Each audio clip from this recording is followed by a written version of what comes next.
Morning. Hello, everyone. 12 o'clock, Thursday. It is time for Jewelry Talk. Susan Lennart here. Good. So I actually am here starting. Yay. Okay. Hi, Nancy. How are you? Oh my gosh. Nice to see you. Sherry, you were on my mind this morning, I think, as I'm working towards the Morocco and the Mexican workshops. You were in Mexico last year. So hello, everybody. Krista. Oh, wild lapidary. There you are. Hi, Barbara. Hello, everybody. Oh my gosh. First of all, you guys, I'm so grateful we got everyone's orders shipped out the door that ordered. Thank you so much. I'm always so grateful to you guys who ordered from me. Yay, come on in. Good morning, good afternoon here.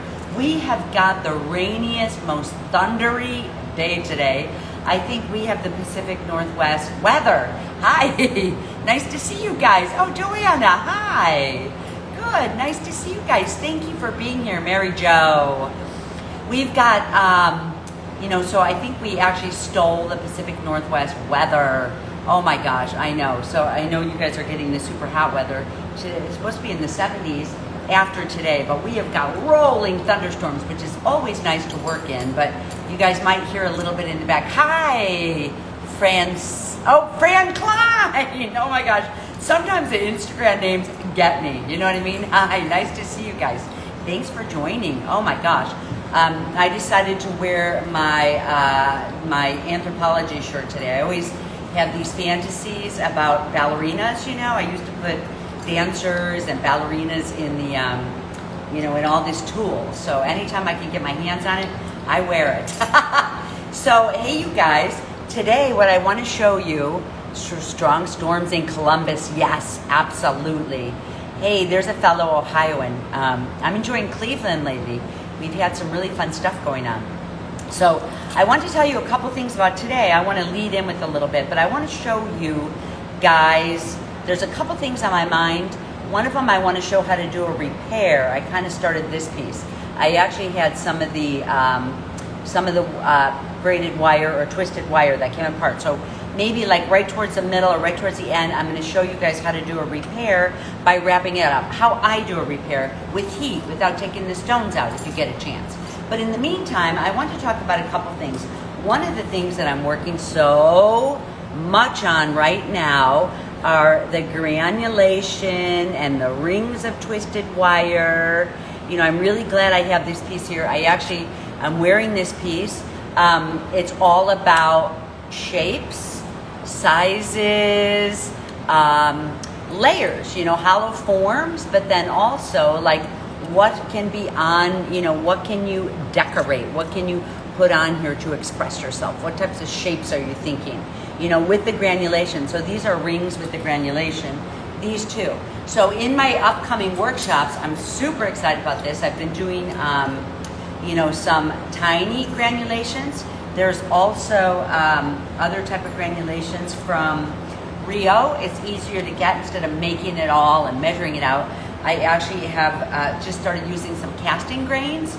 There's actually sterling silver in there, and you can just get them to size, match them up, all that different kind of stuff like that. Hey, there's Christina. Oh, thank you, Christina.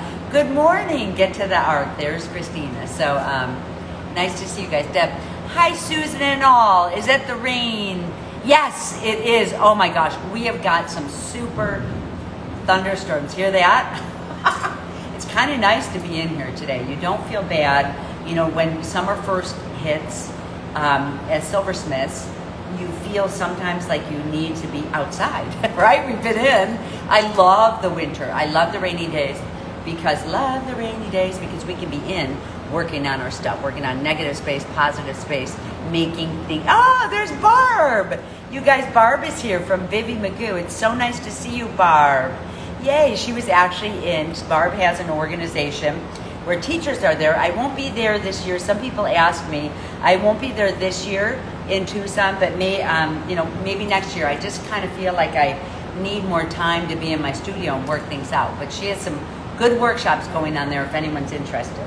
So, thank you. So yes, it's a great day. So I wanted to. I was telling Barb that when I get to, you know, when I get to the end of this new work of all this filigree, you know, where I'm really placing everything down myself, I found a really good way, you know, to get things down. I'm working on this piece here today, you know, where I'll actually be adding granulation. This is the hollow form. You guys will get to see how I do a lot of this surface work too. So I did want to say that I officially put the description on my workshop in Mexico. That is a 5-day workshop, so you guys are welcome to sign up for that one there. It's all about the filigrees and layering. Do I have any other filigrees on? Oh, you know, this type of filigrees, wires, hollow forms. This is a small hollow form, you know, just all different types of work like that. So anyway, that's in my Mexico workshop. But before I don't want to start like getting in here and say, I love a good storm. I'm so excited today. I love when I'm home. When I used to travel a lot, every time I used to go to the Beat and Button show, it would storm, you know, and you know, you were teaching in that weather. You just couldn't get out too much. Thank you so much. So before I showed you guys like a quick repair job here, I wanted to tell you, this was on my mind today, and I always know to talk about things that are on my mind. One of them is just the different type of jewelers. I know I talk about this a lot, but think about who you are. I know it's going to be great. Think about who you are as a jeweler. You know, I think about some of my friends who, and all of us, when I look on the Facebook group and see all the beautiful work that everyone is doing, I can see that, you know, just different areas that people love. And it's like, there are, oh, you missed storms. Why? Where are you living at? That you don't, in Arizona or something? I know, we have it in the background, and it's gray. I'll show you guys my windows. That's all open windows, but it is a gray day. Usually I don't get rain in here. You know what, I might as well show you. There's my nice industrial windows, right guys? There's my chandelier. Here's some of my plants. I've got 2 sets of plants up. Might as well take you guys for a little walk. Flip this around. I'll show it to you guys this way. I know you guys saw that I have these jewelry stands in my workshop, but now I have got these wall pieces that I'm super excited about. So this is one of the pieces that is for sale on my website, and I decided that I'm just gonna do, you know, have the wall hanger go with it. I don't have it in its perfect area right now, but in its perfect setting, you know, really a piece is about the jewelry, and I talk about what type of jewelers you are. You know, I'm actually this type of jewelry where I'm trained as an artist, where when there is a great light that hits this from behind or from the side, I love the shadow. Do you guys even see the little shadow in the back now? So it's like, you know, work as a jeweler, what is your work about? For me, it's important to be able to display things, how you want to display things. This one isn't quite the real piece that's going to go on there, but you know, how do you want to display things? How are your settings? You know, you guys know this piece here that I have that is on this display here, and you know, this is one that I had here is the gallery area. But you know, so in thinking about the importance of your pieces, for me, I think it's because I'm trained as an artist. I always think about how a piece is going to look on a coffee table for a person, how a piece is going to look on hanging on the wall, where it's sitting, where it is, you know, kind of the shape, the form, more so, you know, than even the technique. I love the exploratory. So there's certain kinds of jewelers. Some of them are just goldsmiths that love, and think about who you are. Some people just love the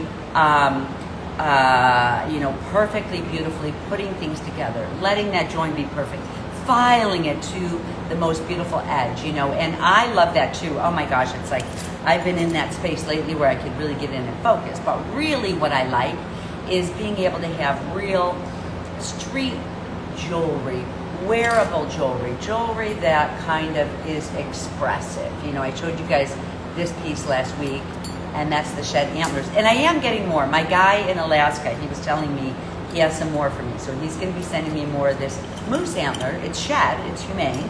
But, you know, and even like this piece here, I know you guys have seen this piece over and over again, but it looks different every time. You know why? Because I have it interchangeable. So it's like interchangeable expressive jewelry, right?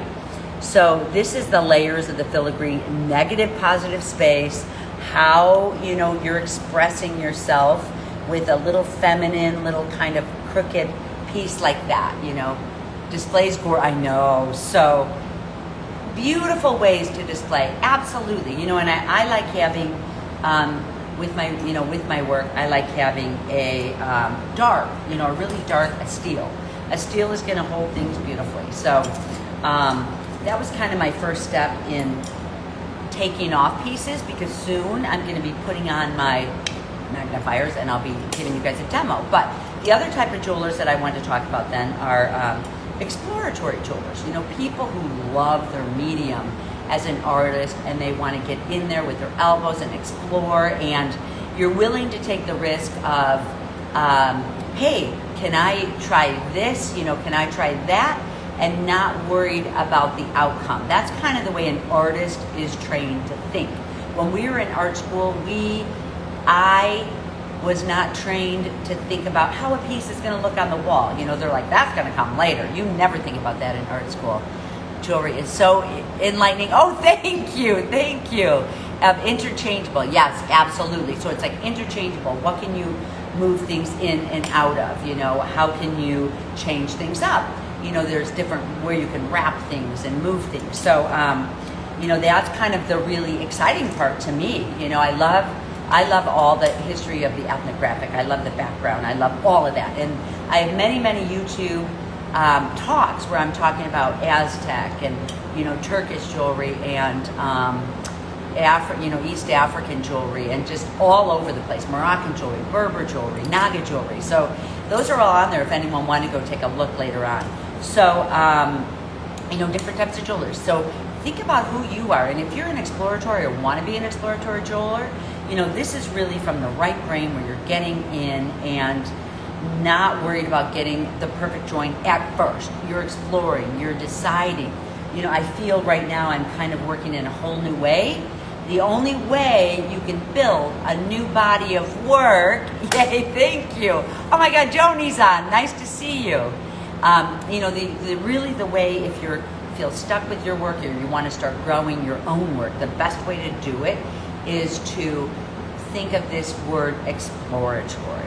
You know, whether you know, if you're afraid to work with silver, for me, it's like I have a big pile of silver. I can always melt it all down. Your silver is never wasted. Your silver is never airborne. Your silver is always your silver. And if you fire it over and over again, the only thing is that it gets to be more of a pure silver. So if that makes sense, your copper disperses. So, you know, for me, it's like I love the exploratory. Hey, you can come up with a nice little chunk of money when you decide to melt all your silver down, you know, from mistakes or anything. But it's really kind of cool. Byron Bay, there we are. Really interesting work. I've been enjoying all the work that I've been seeing on, and I love your models too. Ooh, a good model, right, guys? So, and you're in Ireland, aren't you? So, exploratory designing the piece. Yes, that's actually creating. So with intentional metalsmithing, you guys are getting a lot of the skills. You're learning the whole mindset of working in this way, working with the nomadic tool bag. I love the whole idea of a nomadic tool bag. You know, as we're getting ready to, oh, thank you. And this one, actually, you can attach things onto tiny things. There was a little gem. Maybe I'll put the little gem on. Hang on. Oh, and I'll bring the joysticks in. So this one, I actually had a really long one on earlier. This one is just a teeny tiny one. And if I was being cash and wanted to be cash, I just would put a little sexy little drop like this on. You know, to me, I'm always like, oh my gosh, let's let jewelry be sexy. This was the first way. I was reading in Life. It was like a Life collection. You guys know Life. And they talked about, yes, Ireland. That's right. Nice to see you on here. Yeah.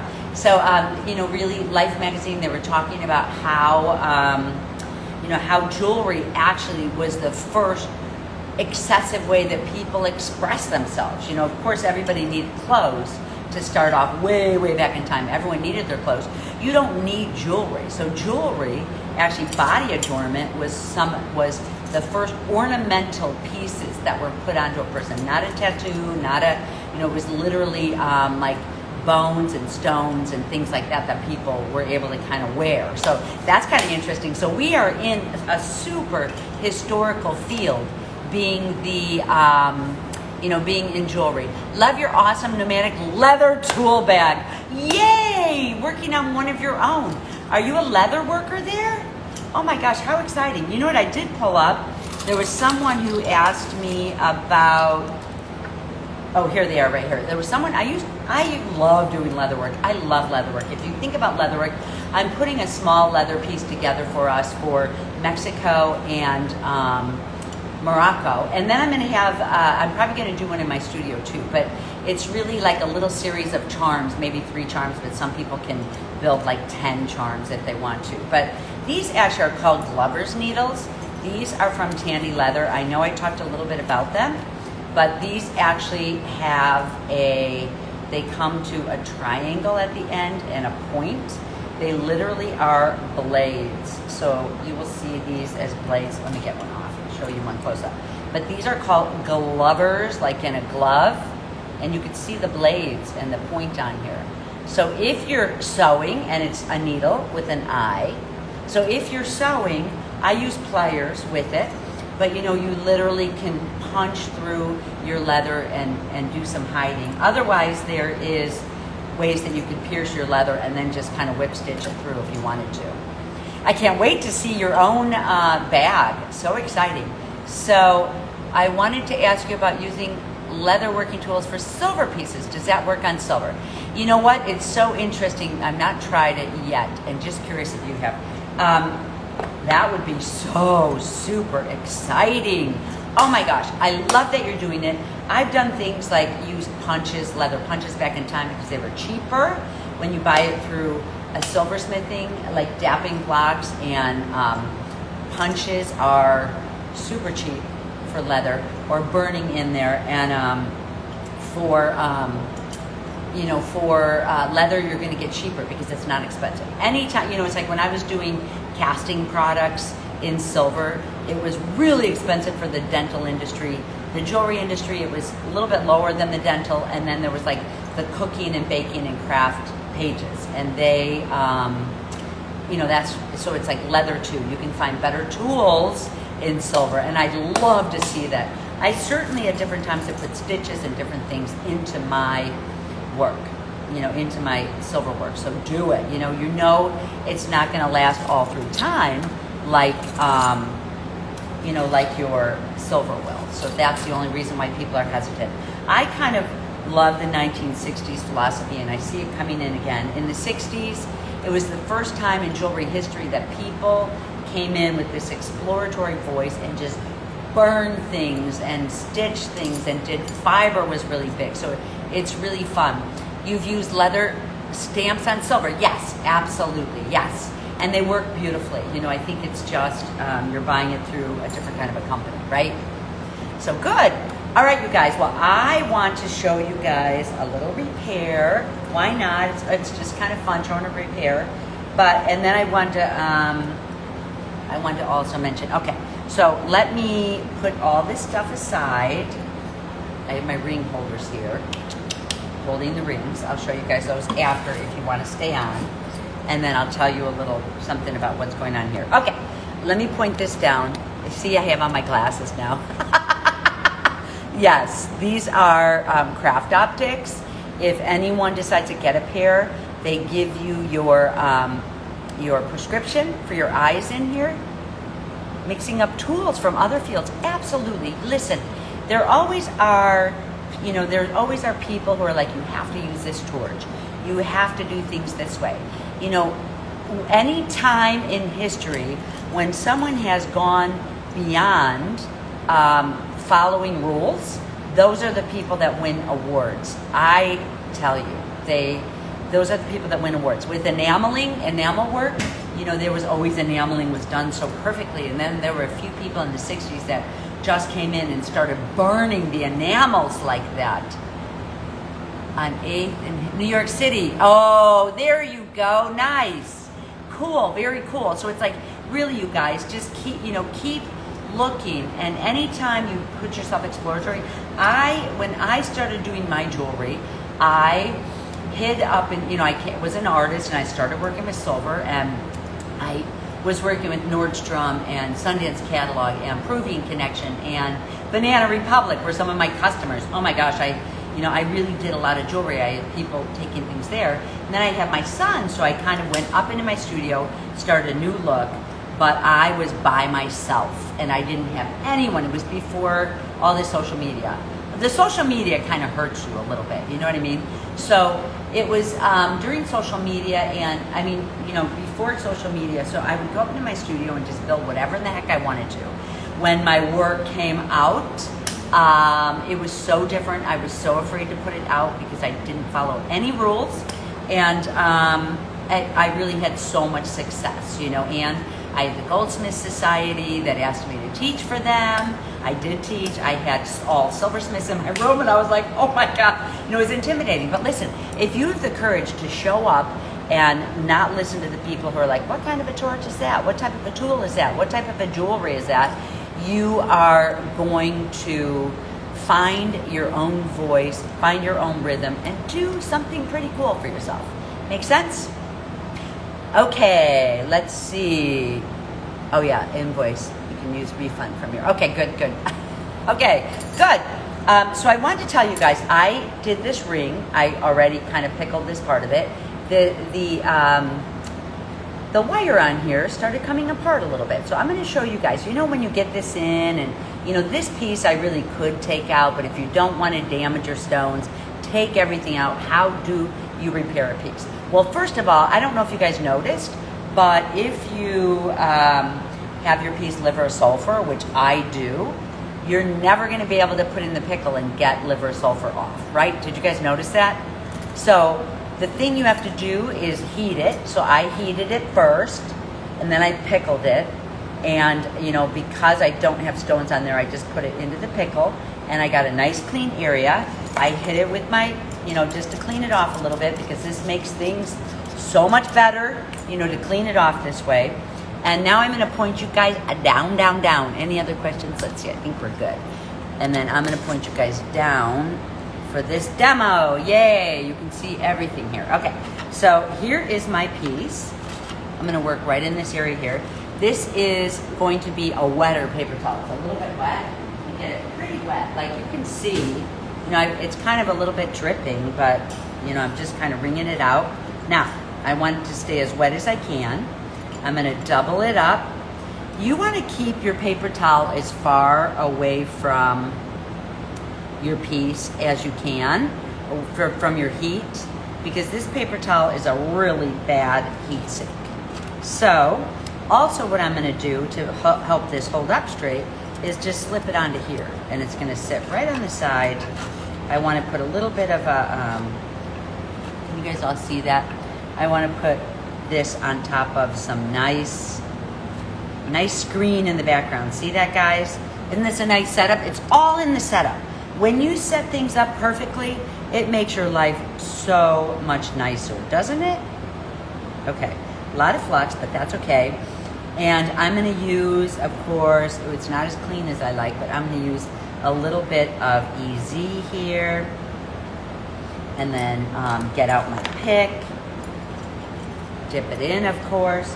Now, I've been noticing I have two torches here. One of them is a huge, big flame and doesn't want to go small. I use that for another time. Did you guys notice? Every single torch is different. This torch gives me a nice little flame. So I want a little flame. So the first thing I'm going to do, but I don't want too little because I need to get in and out pretty dang quick. Okay, there we go. Now here's my EZ. I'm going to heat this up.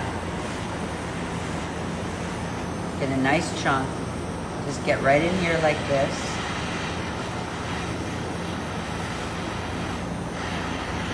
I want to get the screen under here.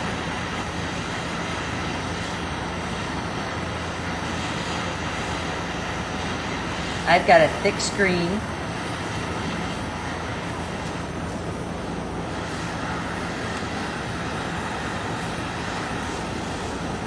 want to make sure you're far enough away. Here's my solder. It's going to take a while. I have a lot going on.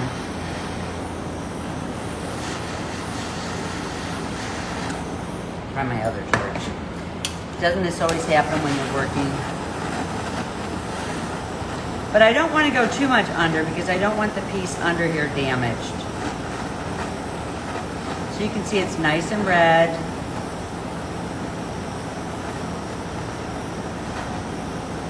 There we go. There goes my easy solder. Nice and easy. Okay? So, as long as my paper towel is still wet, it's getting warm, but it's still fine. Now, I need to pick this up and get it over to, I need to pick this up and get it wet.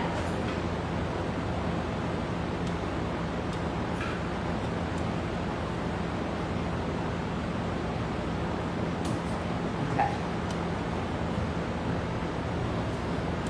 I'm not going to quench this yet. I'm just going to quench. So at this point, hi guys, at this point, I'm just going to quench just the back of this a little bit. I just took off. Kind of makes everything nice. Okay. Okay, beautiful. I just went in and I quenched the back, and you want to take off the paper towel quickly so it doesn't keep heating your pieces, but all my gems are protected. My piece is in good shape. I can use now the brush, kind of brush everything up and kind of, you know, because of the heat, I want to make sure, but really the whole piece still has its liver of sulfur. Just needs a little bit of a shine now. So that's what I'm going to work on. Does that make sense, guys? Be scared to melt the wire. You'd be scared? No. You know, you'd be fine once you tried it. You know, so you could do either way, but it's just nice. I know I talk about it, but I always like, I think, you know, for a little while now, what I'm going to be showing is just doing a few demos for you guys when I think of things, you know, and talk about, like, I wanted to talk about those artists today. I wanted to talk about, I'm getting closer and closer, you know, exploring and doing all of this. I'll show you guys this one close up. Oh, I think I did already, but you know. Oh, I know what I wanted to tell you guys too. I have a really big gem sale coming up Saturday, and I don't mean this time everyone will get 15% off all the gems on the website Saturday morning, right? And Christina's going to send out a mailing list for that, but I'm actually clearing out what I have, and I have another batch coming in, and I think it'll be really fun. So anyway, all these gems like this, all these tiny gems, all the gems that we use in our work, these are all going to be 15% off. Oh, Friday! So sorry, my brain is not working. Friday is our sale. So Friday is the sale, Friday morning, and everything is discounted. Yay, on there of the gems. So, you know, I'm really excited to be able to give you guys a good price and me a good price too. So, so that's good. Yay, Friday, yes. So whatever gems, yes. Oh, hi Samuel. Nice to see you. So, yes, so there's a demo. Oh, yes, I'm in here. I'm working on all this filigree. I'm working on this piece today. Thursday is my day to talk to you guys. Next week, I meet with my intentional metalsmithing people. And so if you guys want to show up for that, I answer a lot of questions. And these are some of the pieces that I have. I know you guys had a chance to see some of these, but it's like, you know, they're pretty cool. I started doing all these displays, which are fabulous. I kept 2 for myself. So these will be on the site, I don't think this Friday, but the next week. I've got 10 of them. So, so 2 are for me though. So, all right, you guys. Well, I'm going to try to keep Jewelry Talk down to a little shorter and sweeter. Discount will be live all day for the gems, so don't worry about it. So, what time does it start, Christina? I think it starts, it changes when there's a jewelry sale. And what else did I want to say? Anything else I want to tell you guys? Oh my gosh, you guys, just enjoy building. Enjoy building your jewelry. Yay, fantastic. Good, yay. Oh, I know Joni got some of the beautiful stands. I have a few more that are going to be on here, and then we'll see. 6 a.m. to midnight. Okay, 6 a.m. Eastern time. No, 6 a.m. Pacific time, 9 a.m. Eastern. Those are amazing. Need to find local blacksmithing to make some too. Absolutely. Listen, you guys, I do have the neck stands on here for sale, but if you guys make your own designs, it's more of your own work, so don't worry about it. I'm just showing you, you know, for me, it's like I'm always craving these holders, and because our pieces, we just don't want to shove all these beautiful rings.